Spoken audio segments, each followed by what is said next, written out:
세팅을 합니다.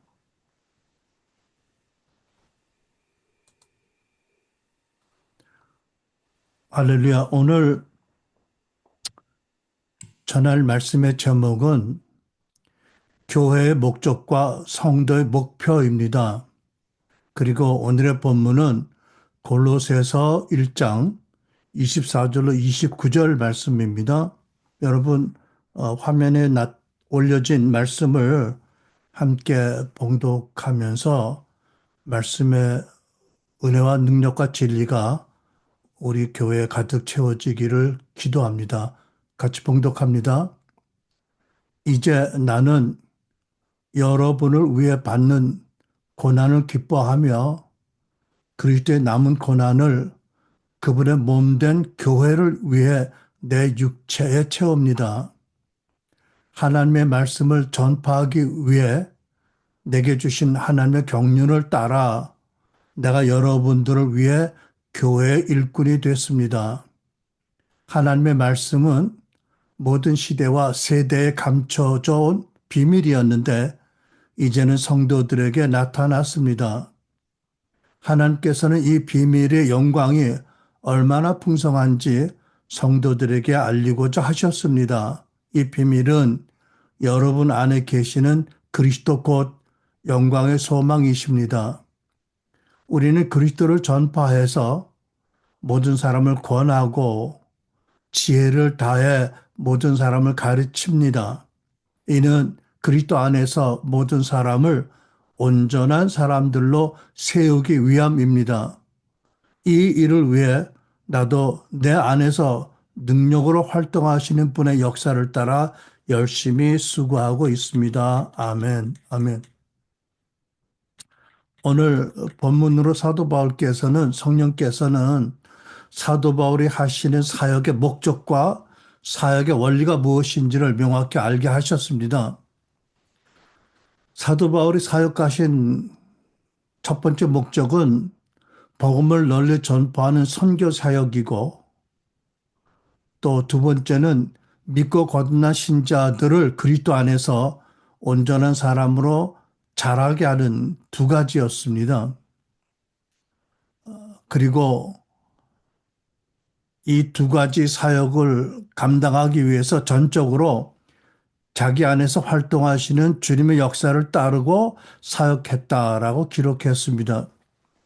오늘 2025년 신년 첫 주일날 본문에 기록된 사도 사역의 목적과 사역의 원리를 살펴보고 우리도 사도 바울과 말씀을 따라 우리 삶을 통해서 복음이 전파되는 사역과 우리 각자가 그리스도 안에서 온전한 사람으로 세워지는 그 목적과 또 우리 모두가 성령의 사람으로 성숙하게 되도록 헌신하는 시간을 갖게 되길 바랍니다.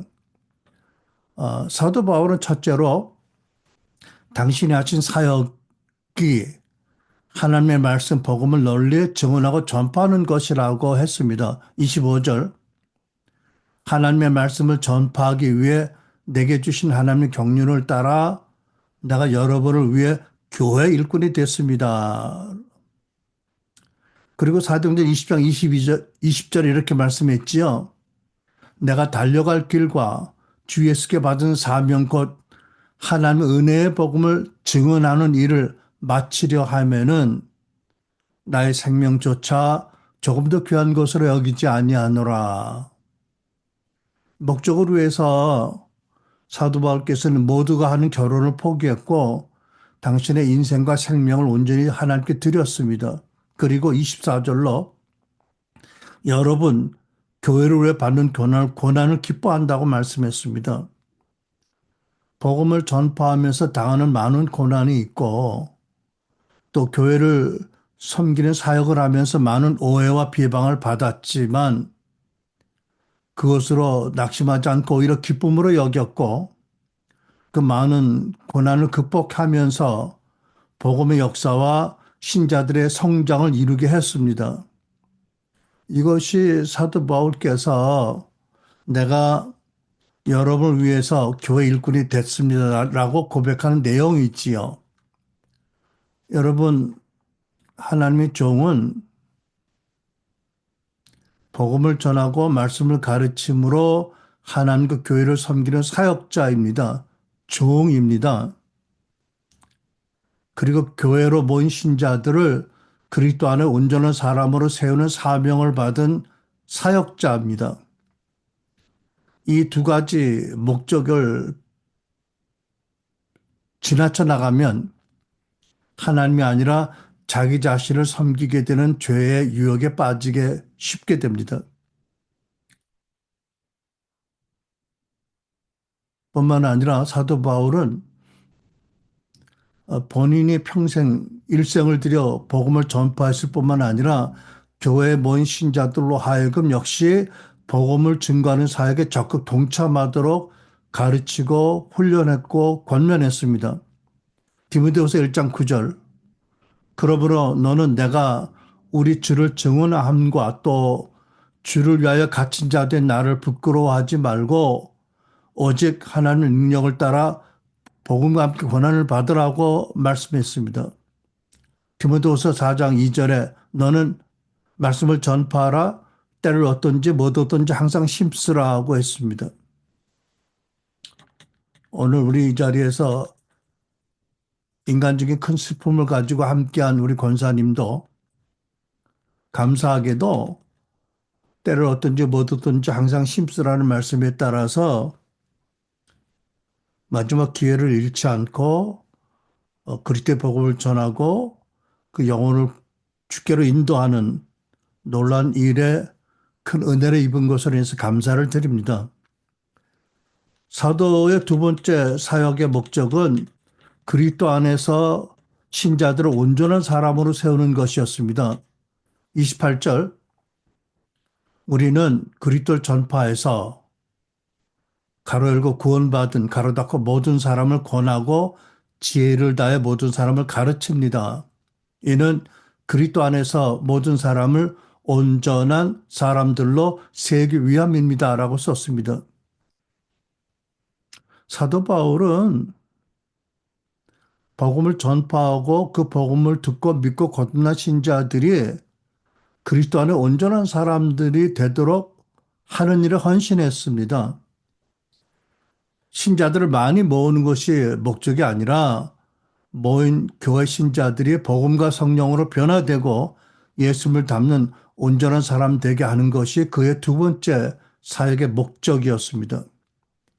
여러분 이것이 우리 교회의 목적이 되어야 될 것입니다. 그래서 갈라디아 4장 19절에 나의 자녀 여러분 나는 여러분 속에 그리스도 형상이 이루어지기까지 다시 해산의 고통을 겪습니다라고 썼습니다. 여러분 우리는 사도 사역은 많은 대중을 향해서 기적과 표적과 뭐 이런 것들을 먼저 머리에 떠오르게 되는데 이 갈라디아 4장 19절 말씀 보면 의외로 믿음의 자녀들 한 사람 한 사람 속에 그리스도의 형상을 이루기까지 다시 해산하는 고통을 겪는다고 말씀하셔서 얼마나 개인적이고 집중적인 사역을 했는지를 알게 하십니다.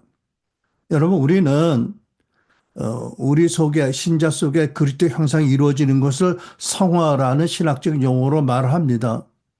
성화란 신자들이 일상의 삶에서 죄를 멀리하고 예수님의 성품을 닮아서 계속 변화하고 성장하는 것을 말합니다. 그런데 특별히 28절에서 사도 바울께서는 성령님 안에서 우리라는 집합 명사를 사용해서 우리들로 하여금 에베소 4장 11절로 12절 말씀을 기억나게 하십니다. 그가 어떤 사람은 사도로, 어떤 사람은 선지자로, 어떤 사람은 복음 전하는 자로, 어떤 사람은 목사와 교사로 삼으셨으니 이는 성도를 온전하게 하여 봉사 일을 하게 하며 그리스도의 몸을 세우리 하심이라. 여러분, 우리가 디모데서에 보면 사도 바울이 하나님의 말씀 성경이 성도들을 온전하게 한다고 말씀합니다. 또 선한 능력을 할 수 있는 능력을 주신다고 하셨는데 그래서 이제까지 한국 특별히 복음지 교회들이 그 디모데서의 말씀을 가지고 말씀 사역을 매우 매우 강조했고 참으로 잘한 일입니다. 그러나 우리는 에베소 4장에 또한 성도들을 온전하기 위해서 하나님 예비하신 놀라운 성경적인 그런 은혜의 방편이 있다는 것을 깨닫습니다. 그것은 오중사역, 팀사역입니다. 그래서 사도 바울은 28절에서 우리라는 집합명사를 사용해서 이 성도를 온전케 하는 사역이 교사 한 사람이나 사도 한 사람이 아니라 교회 모든 리더들과 더욱이 신자 본인들은 물론 교회 모든 신자들이 함께 공동체로 해야 할 사역인 것을 알게 합니다. 여러분, 여기 여러분과 나의 또한 공동체적인 책임이 있습니다. 교회에 모인 신자들은 각자가 성령의 능력과 지혜와 하나님의 사랑 안에서 서로 교제하면서 진리의 말씀과 은혜를 나누어서 다 같이 함께 그리스도 안에서 더 온전한 사람이 되어지게 해야 합니다. 이것이 공동체의 부르심이고 공동체의 축복입니다. 이것이 여러분 한 사람 한 사람이 해야 할 또 한 가지 일입니다. 복된 일이 있지요. 세 번째로 사도 바울은 당신 안에서 능력으로 활동하는 분의 역사를 따라 열심히 수고한다고 하셔서 이 복음 전파와 성도를 온전케 한 이 사역의 원리, 능력의 원리가 무엇인지를 밝히고 있습니다. 사도 바울은 많은 곳에서 말씀하지만 언제나 자신의 지혜와 능력과 열정으로 하지 않고 오직 하나님의 능력과 성령의 인도하심을 따라 사역했다고 강조하십니다. 여러분 사실은 어느 누구도 성령님을 절대 의지하지 않고서 하나님을 크게 기쁘시게 하고 하나님을 인정하실 많은 열매 맺는 것은 불가능합니다. 혹 사람들이 보기에 큰 성취를 이루었다 해도 그것이 성령 안에서 성령을 의지하고 한 일이 아니라면 하나님 보시기에는 마지막 심판의 불에 다 타버릴 풀과 짚으로 지어진 집과 같을 뿐일 것입니다. 여러분 28절 말씀 이 두 가지 사명을 위해서 나도 내 안에서 능력으로 활동하시는 그분의 역사를 따라 열심히 수고하고 있다는 이 말씀은 교회에 대해서 예수님께서 베드로 사도에게 주신 말씀을 기억나게 합니다. 마태복음 16장 18절 19절 말씀이죠. 너는 베드로다. 내가 이 반석에 내 교회를 세울 것이니 지옥의 문들이 이것을 이길 수 없을 것이다. 내가 너희가 하나님 나라 열쇠를 줄 것이다. 무엇이든지 내가 땅에서 매면 하늘에서도 매일 것이요. 내가 땅에서 풀면 하늘에서 풀릴 것이다. 여러분 예수님께서 곧 십자가로 가실 것을 아시고 부활하실 것을 아시면서도 이렇게 말씀하셨죠. 내가 I will build my church. 주어가 나입니다. 주님께서 부활하신 예수께서 내 교회를 세우신다고 말씀하셨고 하늘나라의 권세와 열쇠를 주신다고 하셨어요.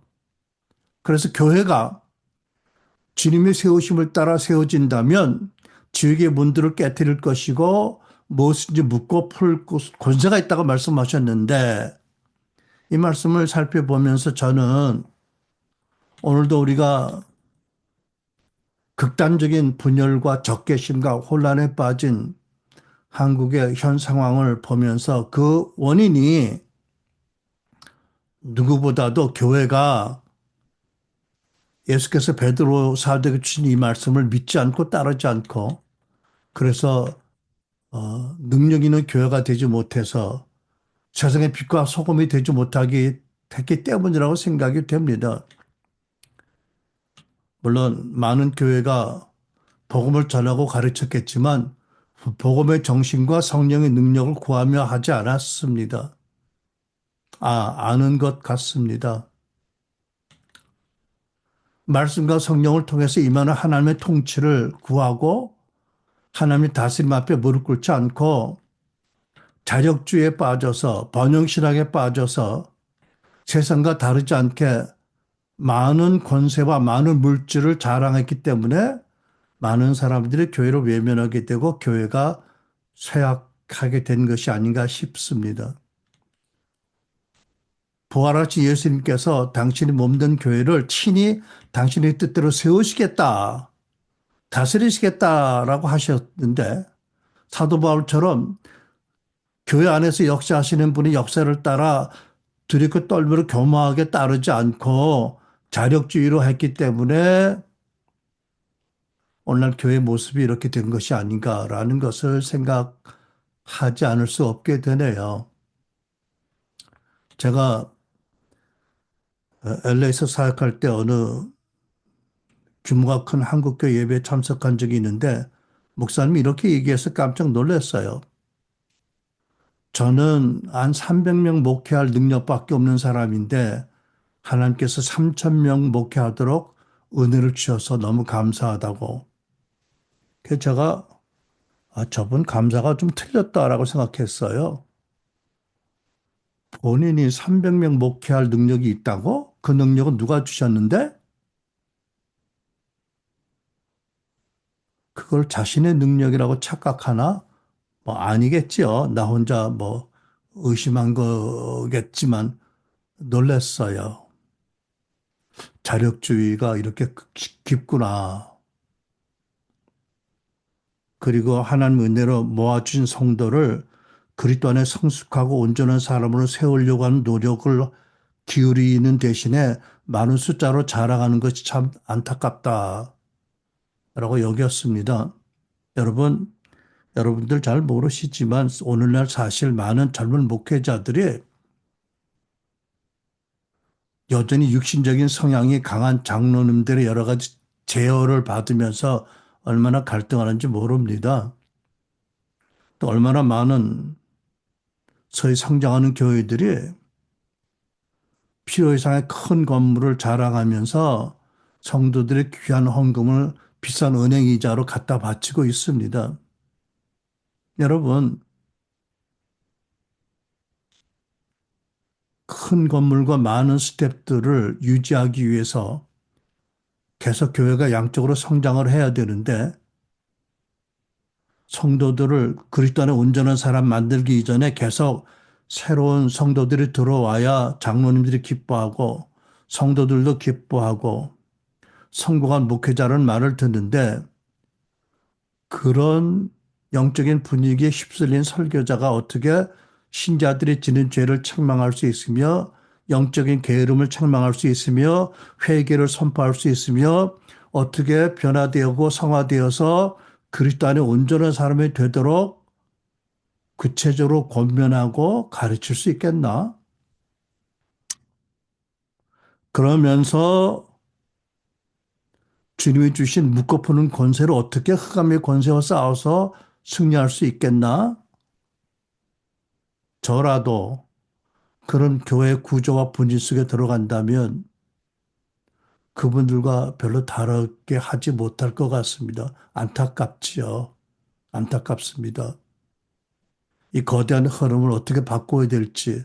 어쨌든 먼저 깨닫는 교회들이 회개하고 하나님의 말씀과 다스림에 먼저 복종하면서 교회가 정비되고 말씀을 따라 그리고 주님 주신 권세로 주님의 다스림 안에서 세상으로 영적 전쟁을 해야 대한민국이 하나님이 원하시는 나라로 계속 축복을 받지 않을까라는 생각을 어두운 마음속에서 자꾸 거듭하게 됩니다.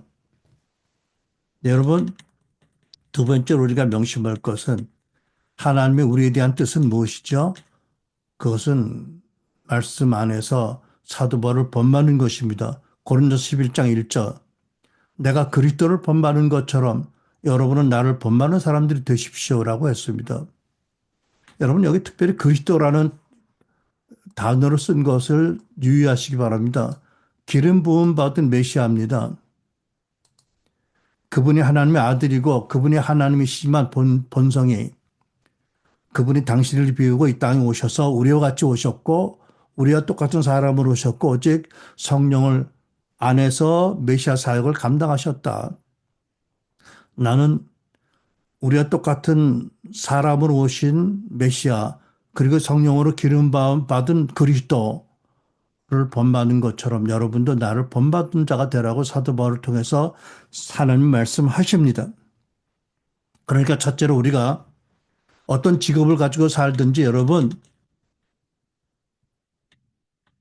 평소 복음에 합당한 삶을 살면서 하나님이 주시는 은혜와 기회를 따라서 때로 어떤지 못 어떤지 복음을 전하고 증언하는 일을 해야 합니다. 여러분, 여러분 지금까지 그렇게 하려고 노력하셨지요. 그러나 절실하게 노력했는지요.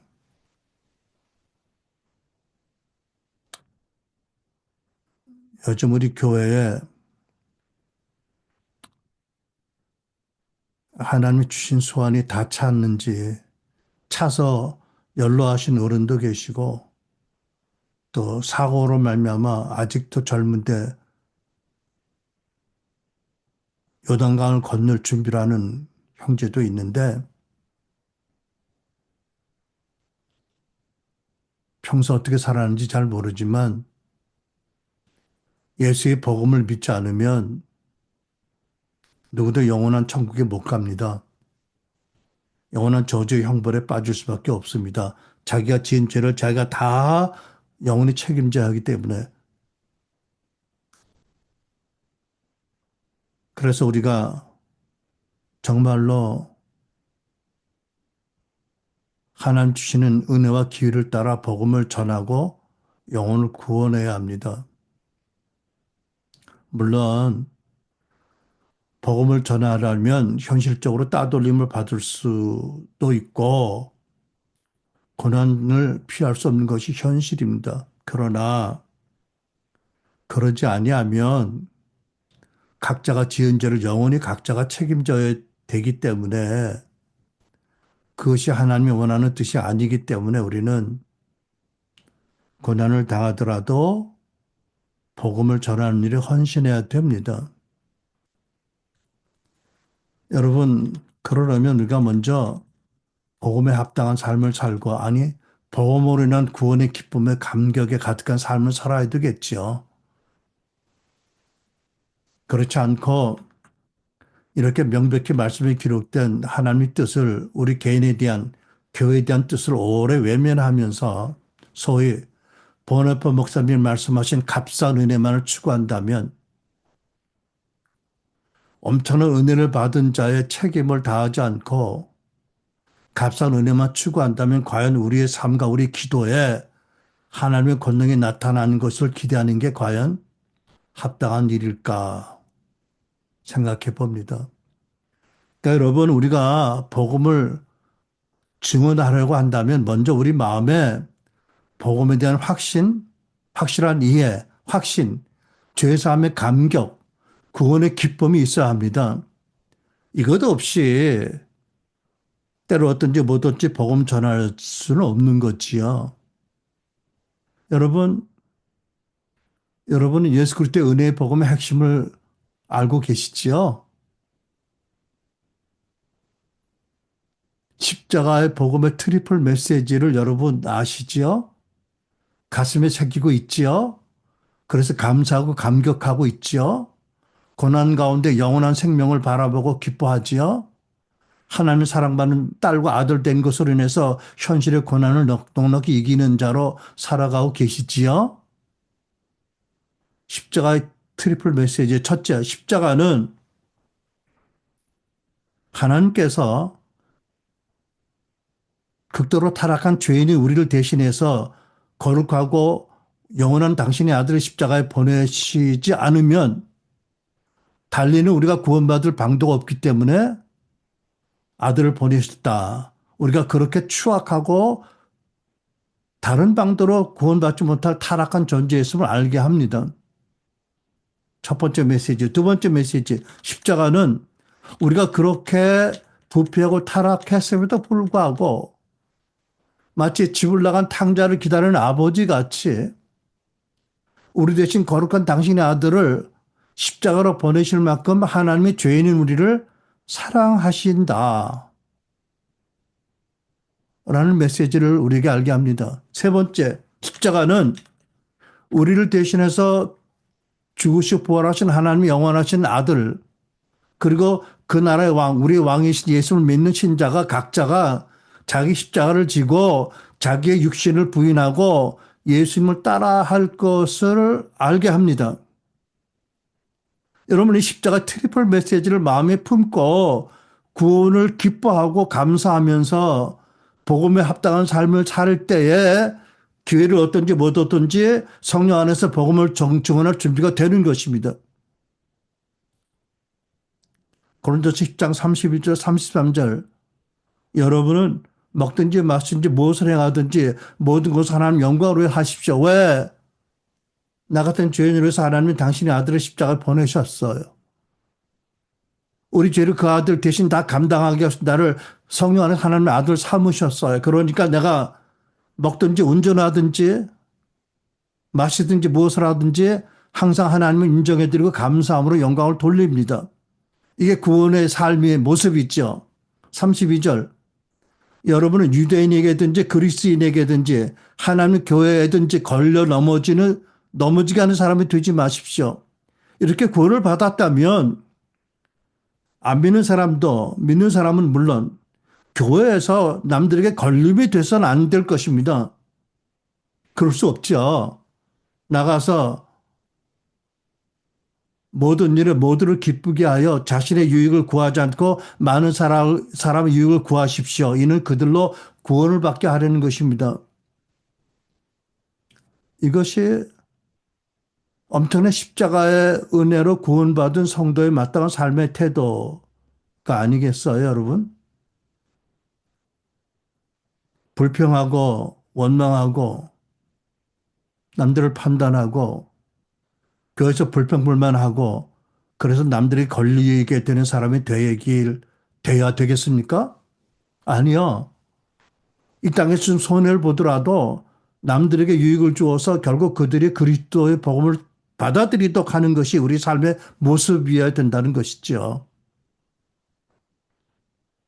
둘째로 교회 지도자는 지혜를 다해서 신자들을 가르치고 권면하고 세워줘야 합니다. 어떻게 온전한 사람이 되도록 세워줘야 할 책임이 있습니다. 또 신자 각자는 스스로가 온전한 사람이 되도록 헌신해야 합니다. 존 스타트라는 유명한 신학자는 온전한 사람이란 그리스도의 성품을 닮는 성숙한 신자라고 설명했습니다. 그리고 교회 연합, 사실은 공동체의 삶이라고 번역하는 게 맞겠죠. 그리고 공동체의 삶과 지식, 영적 지식의 성장을 통해서 온전한 사람이 된다고 가르쳤어요. 제가 딱 한 달 전에 12월 첫 주일날 설교로 미국의 윌로크루 교회 이야기를 나누었죠. 시카고에 있는 국제적으로 유명한 초대형 교회입니다. 많은 복음주의 교회들이 채택한 구도자 중심 예배, Seeker Sensitive 예배를 선도한 교회로 유명합니다. 작고하신 온누리교회 하영재 목사님도 목회하면서 이 교회를 계속 벤치마킹했다고 알려줬습니다. 이 교회가 특별한 프로젝트를 했죠. 본인 그 교회에 속한 성도들의 성숙도를 측정하는 설문조사를 했는데 결론이 뭐냐? 교회 신자들이 본교회 활동에 충실하게 참여하는 것만으로는 지도자들이 기대한 영적 성숙을 이루지 못하고 있다는 것입니다. 많은 좋은 프로그램이 있습니다. 그럼에도 불구하고 신앙의 정체적 신자들이 많았고 일부는 교회를 떠날 생각도 하고 있었다. 여러분, 많은 교회에 연말 연시를 보내면서 교회들이 떠나고 이동을 합니다. 네, 고민하다, 기도하다, 결단을 하겠죠. 그 교회 담임 목사님, 빌 하이벨 목사님이 교회에 좋은 프로그램이 신자의 영적 성숙을 충분히 도와주지 못했다. 무엇보다도 신자들이 각자 자기 영적 성장을 스스로 책임져야 한다는 개념을 더 적극적으로 강조하고 가르치지 못한 것이 나의 잘못이었다. 라고 말했습니다. 그리고 신자가 개인적으로 성경을 읽고 기도하며 하나님과의 바른 관계를 맺는 것이 영적 성숙의 열쇠, 키이다라고 결론을 맺었습니다. 여러분, 그 교회의 참 놀라운 연구 결과를 통해서 우리가 배울 요점이 뭐지요? 교회는, 교회 리더는, 지도자들은 지혜를 다해서 신자들을 가르치고 권면하고 그래서 온전한 사람이 되도록 노력해야 되고 신자 각자는 또한 교회 지도자의 권면과 지도를 받으면서 자기의 영적 성장을 위해서 자기가 노력을 해서 온전한 사람으로 성장하는 것이 하나님의 뜻이다라는 걸 명심해야 됩니다. 여러분, 아무리 세계적인 권위자 명의의 치료를 받더라도 그 의사 선생님이 주는 약을 제대로 복용하지 않으면 낫지 못합니다. 마찬가지로 여러분과 나의 개인의 영적 성장의 책임이 누구에게 달려 있어요? 각각 자기에게 달려 있습니다. 여러분 나중에 천국 가가지고 주님께 책망받을 때, 아, 그 왜 우리 교회 이성대 목사님이 안 있었어요? 그분이 저를 제대로 안 가르쳐서 그랬어요. 라고 하면 여러분 하나님께 칭찬받을 것 같으세요? 여러분, 우리 같이 적은 교회 다니는 성도들은 흔히 큰 교회에서 많은 좋은 프로그램이 없다고 불평하는데 윌로크리 교회가 그렇게 말하잖아요. 그 좋은 조합이는 많은 프로그램이 성도의 영적 성장, 성숙에 별로 효과적이 아니었다고요. 불평할 거 없어요. 불평할 거 없어요. 우리에게 주신 은혜를 감사하는 것이 올바른 태도예요. 그리고 내 영적 성장은 내가 책임다고 여러분이 다짐을 하셔야 돼요. 물론 교회 리더가 믿음과 용기와 지혜를 가지고 신자들을 바르게 가르치고 바르게 권면하는 것이 중요합니다. 이거는 용기가 필요한 일입니다. 그런데 여러분, 수백 명, 수천 명, 수만 명 모이는 교회에서는 물론 여러 훌륭한 사역자들 일을 나눠서 하겠죠. 그러나 우리 같은 적은 교회는 훌륭한 담임 목사가 친히 한 사람 한 사람을 돌보고 권면하고 가르치는 것이 얼마나 감사한 일인지 여러분 아시기 바랍니다. 네. 제가 윤경 목사를 생각하고 기도할 때, 아, 담임 목사가 되어서 되게 훈련을 세게 받는구나. 그러나 그것은 또한 하나님의 놀라운 축복을 예비하는 방도라고 믿고 생각합니다마는 윤경 목사 부부 두 분은 용기와 지혜와 사랑으로 신자를 개개인적으로 돌보고 권면하고 가르치셔서 신자들이 그리스도 안에서 온전한 사람 되도록 하는 부르심을 받은 것을 명심하시기 바랍니다. 그러나 또한 무엇보다 중요한 것은 여러분 각자가 또 제 자신이 나의 영적 성장에 최종적인 책임을 진다는 것을 명심하시기 바랍니다. 저는 돌이켜보면 크고 놀라운 하나님의 은혜였습니다. 제가 참 추악하게 살다가 아내가 오래 눈물로 기도하고 많은 분들이 기도해서 참 놀란 하나님의 인카운터로 거듭나고 바로 제가 성경을 세 권을 샀어요. 한 권은 집에, 한 권은 사무실에, 한 권은 기사가 운전해준 승용차에 두고서 틈틈이 시간 날 때마다 열심히 성경 읽었습니다. 퇴근하고 저녁 행사가 없어졌으니까 집에 일찍 와서 먼저 1시간 정도 버스 정류장 나가서 노방전도하고 전도지 나누고 90도 인사하고 예수 믿으라고 노방전도하고 뭐 그때는 그게 제가 할 수 있는 최선이었죠. 집에 들어와서는 성경, 개혁성경, 공동번역, 새번역, NIV, 킹 제임스 버전, 뉴 아메리칸 스탠더드 바이블, 뭐 성경 지도, 성경 사전 큰 교자상에 한 10권쯤 쫙 펴놓고 성경을 대조하면서 그 읽는 기쁨이 얼마나 좋았는지 몇 시간간인지 모르고 읽었어요. 매일 아침 새벽기도 참석하고 교회 모든 예배와 모임에 열심히 참석하고 열심히 배우고 은혜를 받았습니다. 물론 그렇게 할 수 있었던 것이 전적인 하나님의 은총이었습니다. 근데 그때는요, 제가 워낙 교회를 모르는 초신자라서 많은 신자들이 되게 그렇게 하는 줄 알았어요. 근데 알고 보니까 그런 사람이 아주 드물더라고. 여러분 지금 어떠세요? 여러분, 사도 바울의 사역의 두 번째 목적은 교회 신자들을 그리스도의 온전한 사람으로 세워주는 것입니다. 그것이 하나님의 부르심이고 여러분의 목적입니다. 그것이 교회의 목적이고 여러분의 목표가 되어야 됩니다. 세 번째, 우리는 우리 각자 안에서 능력으로 활동하시는 성령님을 따르면서 사는 신자들이 되어야 합니다. 29절. 이 일을 위해 나도 내 안에서 능력으로 활동하시는 분의 역사를 따라 열심히 수고하고 있습니다. 그러니까 사도 바울은 복음을 널리 전하는 일과 신자들 온전하게 세우는 일을 위해서 당신 안에서 역사하시는 그분의 역사를 따라 열심히 수고했다라고 기록합니다.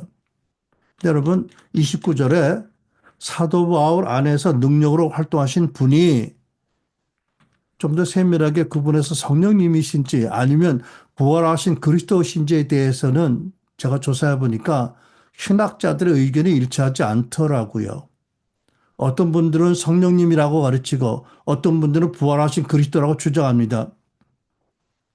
그런데 삼위일체 신론을 우리가 바로 이해한다면 우리로서는 그렇게 구분할 수 있는 능력이 충분하지 않지요. 어쩌면 그렇게 중요하지 않을 것 같지만 또 어쩌면 중요할 것 같기도 합니다. 저는요, 이 29절 읽으면서 에베소 3장 10절 말씀을 기억했습니다. 뭐라고 그러셨죠? 사도 바울이 당신 안에 그리스도가 계셨다. 라고 말씀했잖아요. 그리고 사도 바울이 에베소 3장 17절에 교회를 위해서 기도할 때 부활하신 그리스도께서 신자들의 믿음으로 말미암아 그 마음에 거하시도록 기도했어요. 그래서 신자들의 교회가 사랑의 뿌리 내리고 털을 잡아서 더 나아가서 하나님 모든 충만하심으로 충만해지도록 기도했습니다. 그리고 우리가 잘 아는 말씀 갈라디아 2장 20절 말씀 있잖아요. 이런 간증. 나는 그리스도와 함께 십자가 못 박혔습니다. 이제 사는 것은 내가 아닙니다. 그리스도께서 내 안에서 사시는 것입니다. 내가 지금 육신 안에서 사는 것은 나를 사랑하셔서 나를 대신하여 자기 몸을 주신 하나님의 아들을 믿는 믿음 안에서 하는 것입니다. 여러분, 오늘 본문에서 다루진 않지만 그 비밀이 뭐냐면 1차적으로는 여러분 안에 계신 그리스도 곧 유대인만 아니라 이방인에게 복음을 전하시고 이방인 교회에 함께 하시는 그리스도가 그 비밀이라고 말씀하는데 더 나아가서 개인적으로는 에베소 말씀처럼 성령의 능력으로 속사람이 강건해지고 믿음으로 말미암아 그리스도를 마음에 모신 신자들 안에 계시는 그리스도도 그 의미에 포함된다고 저는 믿습니다. 그러니까 여러분 이런 말씀들이 다 부활하신 그리스도께서 믿음으로 준비되고 마음이 속사람이 강건한 신자들 안에 거하신다. 그리고 사도 바울 안에 계시면서 역사하신 것처럼 그렇게 역사하는 분이시라는 것을 알게 합니다. 여러분, 우리 안에 계시는 성령님이시든지 그리스도이시든지 간에 우리는 주님의 역사로 말미암아 우리가 당한 어려움을 이겨내고 성령이 나타나는 은사로 말미암아 하늘의 능력을 나타낼 뿐 아니라 하늘의 사랑을 받아서 그 사랑으로 우리가 더 이웃을 섬기고 우리가 하나님을 아는 것만큼 더 하나님을 경외하고 마음이 겸손케 되는 은혜를 늘 받으시기 바랍니다. 항상 우리와 함께 계시는 주님을 인정해 드리고 그 주님을 두렵고 떨림으로 따르고 섬김으로 우리도 사도 바울같이 우리 안에서 역사하는 그분을 따라 복음도 전하고 그리스도 안에 온전한 성도로 세워지는 여러분과 제가 되기를 축원합니다. 그런데 오늘날 많은 교회가 성령의 나타나심, 교회 유익을 위한 은사를 믿지 않고 성령님의 기름 부음을 불신하고 있습니다. 그런 교회 속에서도 신앙생활을 잘하는 신자들이 대단합니다. 그런데 과연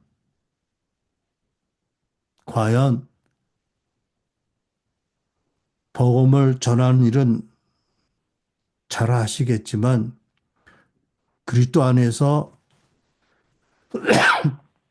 죄송합니다. 하나님이 기뻐하시는 성숙한 신자로 성장하는 게 가능할까?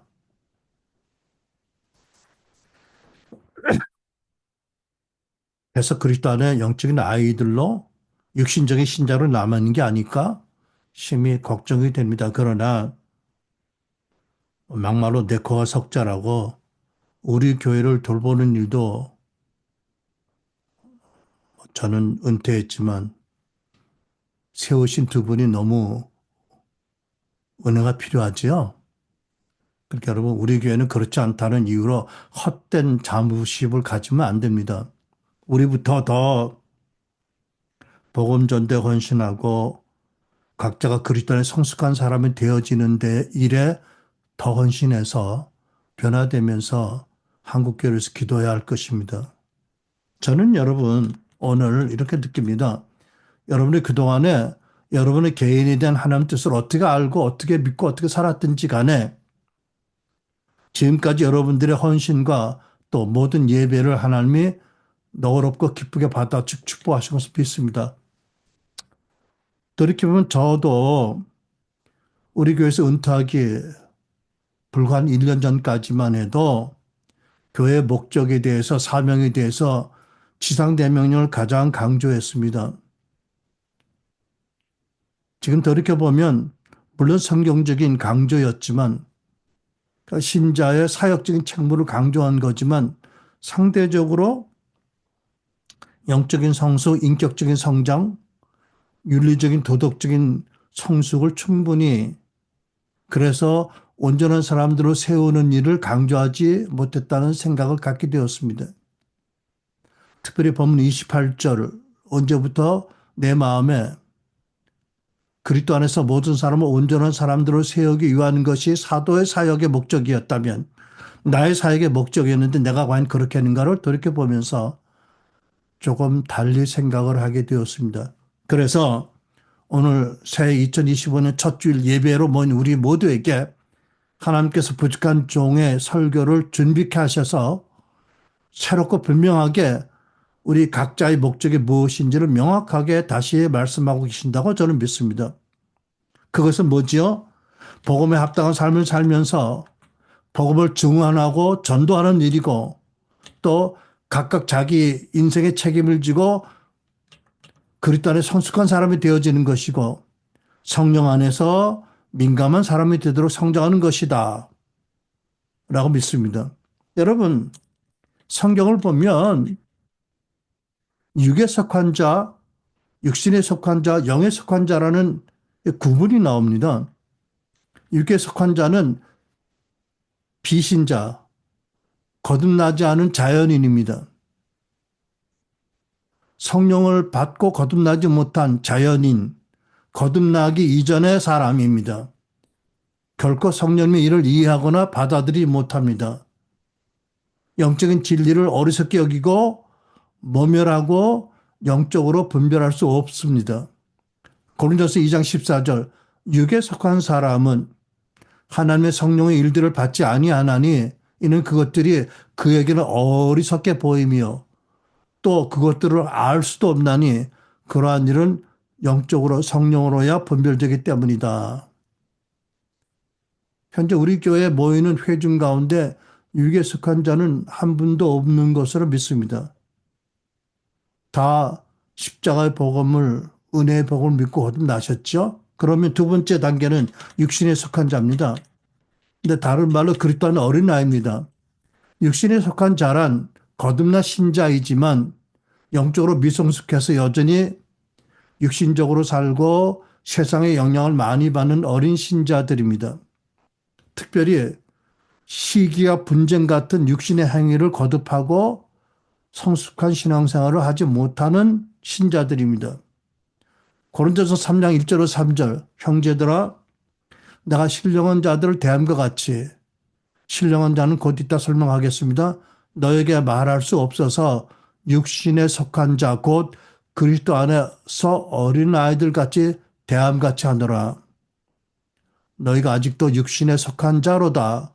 너희 가운데 시기와 분쟁이 있으니 어찌 육신에 속하며 사람을 따라 행함이 아니리요 라고 합니다. 여러분들은 신령한 성도인가요? 아니면 육신에 속한 그리스도 안의 어린아이들이신가요?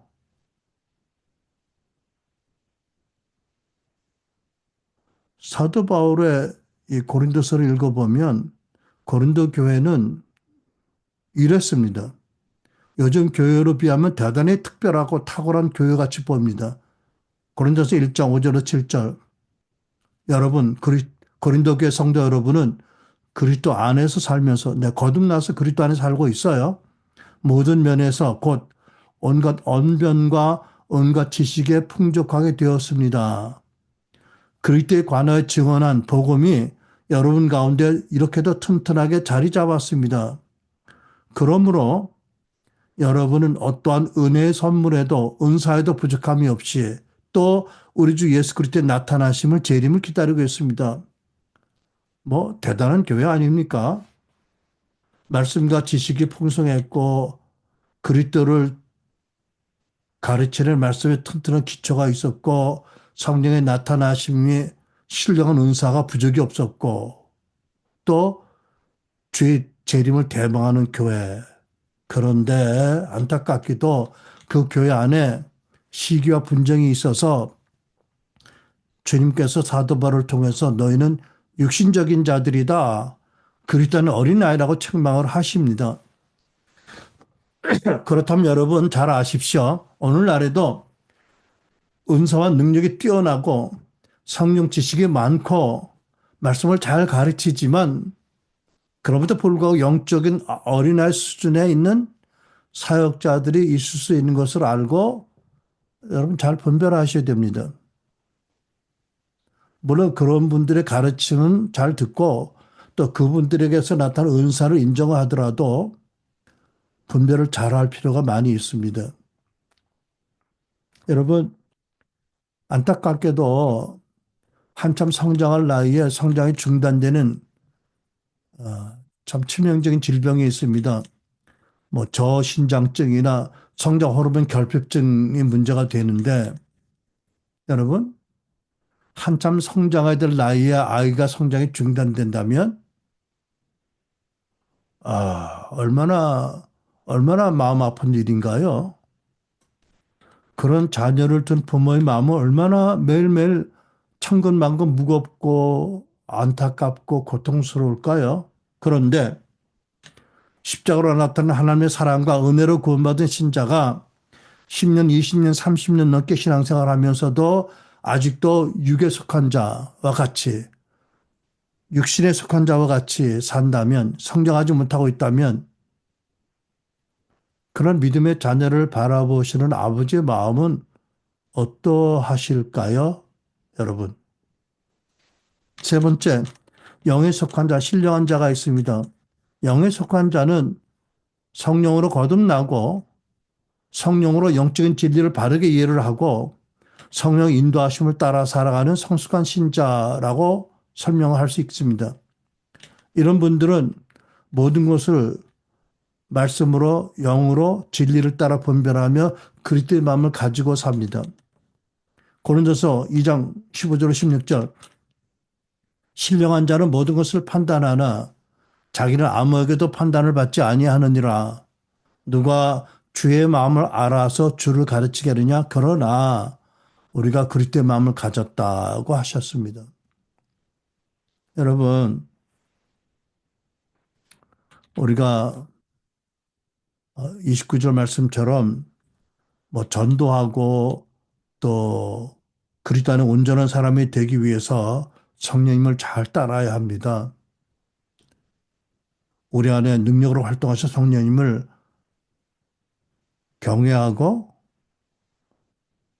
사랑하고 두려움으로 잘 따라야 합니다.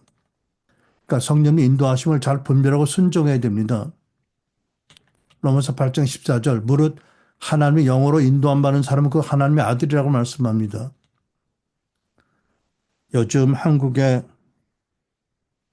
여러 가지 예언들이 많이 전파된다고 들었습니다. 뭐 5년 전에 이미 한국에 내전이 일어난다는 예언이 있었는데 요즘 그 영상이 돌아다니는 것 같은데 여러분 그 예언이 맞다 틀리다를 따지기 전에 저는 예언을 듣고 어떻게 분별하느냐 말씀의 지혜로 어떻게 반응하느냐가 더 중요하다는 것을 말씀드리기 원합니다. 느느웨 하나님께 선지자를 보내서 분명히 선포하셨습니다. 그러나 느느웨가 회개할 때 하나님께서 그들을 구원하셨습니다. 여러분 내전이 일어나든지 악한 자가 집권을 한다는 예언이 있더라도 그것 때문에 절망하고 포기하고 자포자기하고 도망갈 생각을 한다면 이런 말씀 기억하세요. 너희가 믿는 대로 될지어다라는 말씀이 역사합니다. 우리가 이날까지 하나님께서 대한민국을 어떻게 세우시고 어떻게 인도하셨는지 어떻게 축복하셨는지 비록 교회가 너무나 잘못을 많이 했지만 그럼에도 불구하고 교회에 기도하는 사람들이 있고 기도하는 의인들이 있고 앞뒤로 분별하는 어린 자녀들을 사랑하신 아버지께서 예수의 십자가의 공로로 말미암아 예수의 중보를 들으시고 들으시기 때문에 우리가 믿음으로 바르게 분별하고 믿음으로 바르게 반응하면 어떤 것도 능히 이기고 하나님 복된 뜻을 이루게 될 줄을 믿습니다. 성령 인도하심을 잘 분별하고 순종해야 됩니다. 또 성령의 말씀, 성경 말씀과 성령 안에서 우리가 하는 기도로 말미암아 꾸준히 말씀과 기도로 예배로 영적으로 성장해야 됩니다. 베드로서 3장 18절 오직 우리 주 그 예수 그리스도의 은혜와 그를 아는 지식, 말씀 지식에서 자라라고 하십니다. 또 거듭나기 전에 가졌던 옛사람과 육신의 행위를 벗어버리고 거듭 자기 육체 욕심을 십자가 못 박아야 합니다.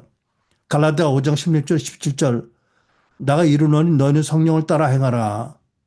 그리고 뭐라고 말씀하세요? 이어서 그리하면 육체의 욕심을 이루지 아니하니라. 여러분 보세요. 성령의 소욕과 육체의 욕심이 부딪힙니다. 그러니까 우리가 육체의 욕심을 십자가 못 박으면 성령을 따라 행할 수가 있고 성령 안에서 우리가 복음을 증거하는 삶이나 복음에 합당한 삶이나 그렇다는 온전한 사람이 세워지는 데에 더 큰 은혜를 받게 됩니다. 갈라디아 5장 22절 그리스도 예수께 속한 사람들은 육체와 함께 그 정욕과 욕망을 십자가 못 박았습니다. 여러분 못 박았죠? 또 올라옵니다. 또 못 박습니다. 그러다 죽은 줄을 믿어야 됩니다. 그리고 부활의 그리스도의 마음을 구하고 나가야 됩니다.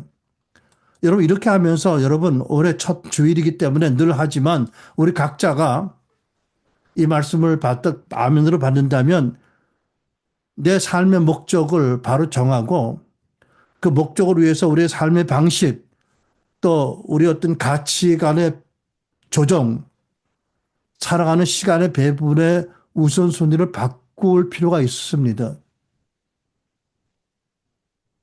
특별히 거듭 말씀합니다. 각자 자기 십자가를 지고 옛사람의 기질을 못 받고 육체의 욕심을 못 받고 성령을 따라 살아야 합니다. 그럴 때에 우리는 영에 속한 자로서 살아가게 되고 결국은 그리스도 닮은 온전한 사람으로 성장하게 될 줄로 믿습니다. 결론입니다. 여러분 사도 바울은 두 가지 사역의 목적, 복음의 전파와 성도들을 그리스도 안에 온전한 사람 만드는 사역의 목적을 가지고 평생을 헌신했습니다. 그리고 늘 뒤늦게 떨림으로 자기 안에서 역사하시는 주님의 일하심을 따라서 사역을 했습니다. 그렇다면 우리도 사도 바울을 본보다는 말씀을 따라서 우리도 그렇게